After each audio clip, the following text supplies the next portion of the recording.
Okay, in order to build this magazine cover, you're going to need to download the software GIMP.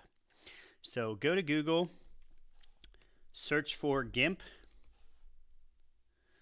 and you should see it come up as one of your top hits, and you're going to download it. GIMP is a free software that you could use on any computer, whether it's Mac or PC, and you're going to go ahead and download it. When you click on download, obviously it'll go to your downloads folder and you'll have to open it from there.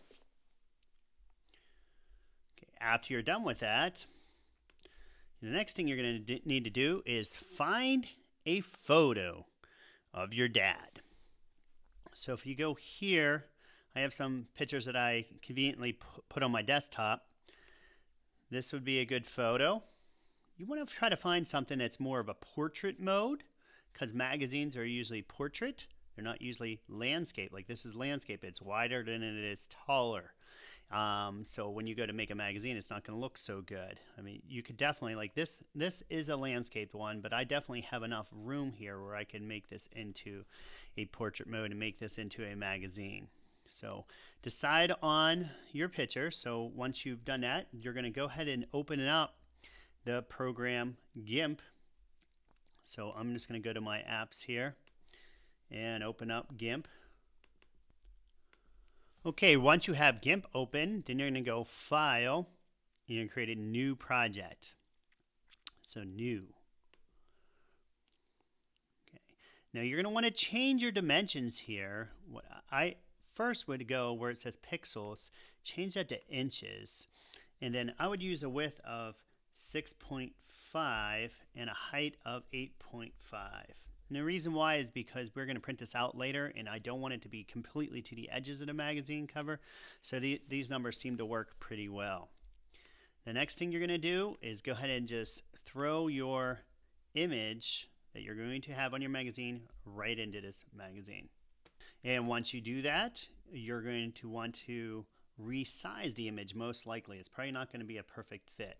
This is the move tool right here. So if you click here and move this around, you can decide where you want to move it. Like that's not too bad, but I'm just going to resize this layer a little bit. So I'm going to go up to where it says layer and scale layer.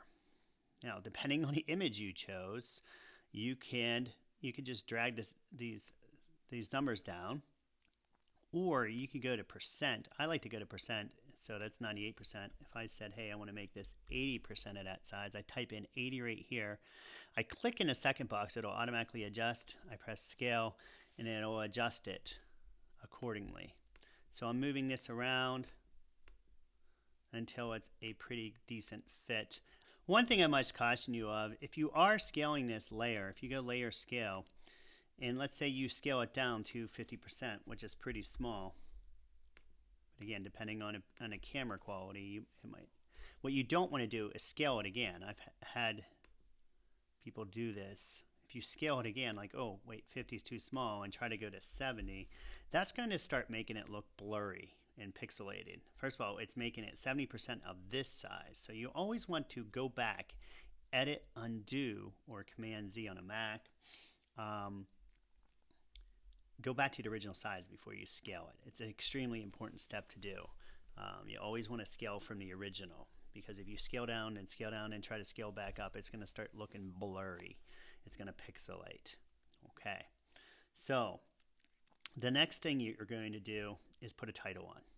So to put a title on, you're going to go over here to where you'll see this A, and in most applications, A usually means text. So if I click on here, and you're going to drag a box nice and big, like over the top of this whole thing. You're going to make that box bigger than your actual text. Something like that. Okay, notice I'm dragging from one side of the image to the other side of the image. Okay, then if I start typing right now, if I write like Father's Day, it's most likely going to be in a font that's way too small. Okay, if I would like to make this bigger, which I'm going to select that by clicking on it several times or clicking and dragging. I'm going to go over here to where it says font. I'm going to change this font over here. I usually would choose like a heavier font. You know, that's giving me a little italics. Again, there's a lot of fonts to choose from. Some of them actually say the word heavy. Now, the size right here says 62. I'm going to make that go a lot bigger than that. So I'm increasing the size until I'm pleased with it. Now you'll notice right now it's left justified, which means it's aligning to the left. So if I want to center it, I can click right here to center that. And I can move it around using this move tool. Now, one of the things that you might want to make sure you're doing is click on where it says move the active layer, because occasionally if you have it here, it'll start moving the wrong layer, like your picture will start moving. So I'm going to click on move the active layer and move this up. That doesn't look so bad. I'm just going to make it a little bit bigger than that. So I'm going to go over here. And that doesn't look so bad. Again, you can either go by pixel size or inches. It's up to you. So that doesn't look too bad. Now, what I do to really make this pop is I'm going to put a layer on top of this. So I'm going to go ahead and I'm going to duplicate this layer. Now, you can either go the old-fashioned way and go layer, duplicate layer, or you can go down here, make sure this layer, you notice you have a couple different layers. I usually do not mess with the one that says background. This is your image, obviously. This is your text that you just wrote, Father's Day. It has a description of it. This mark right here is a duplicate, so it looks like a copy. So if I click that, it makes a copy of it, even names it for you. It says Father's Day 1. Now I am going to select this whole thing by selecting it again. I use triple click method, but you can click and drag. And I'm going to change the color, and I'm just going to use the color selection tool. Again, you can use whatever you want here. So if I said, hey, I like this gold color right here, I press I'm going to move it over onto my palette first, press OK. Okay, so again, if it doesn't move, that color still says black right here. I could change that and press OK. So it says Father's Day, and some of you might be a little confused, like, wait, it just changed that to yellow. Where did my black go? Well, this layer is right on top of the other one.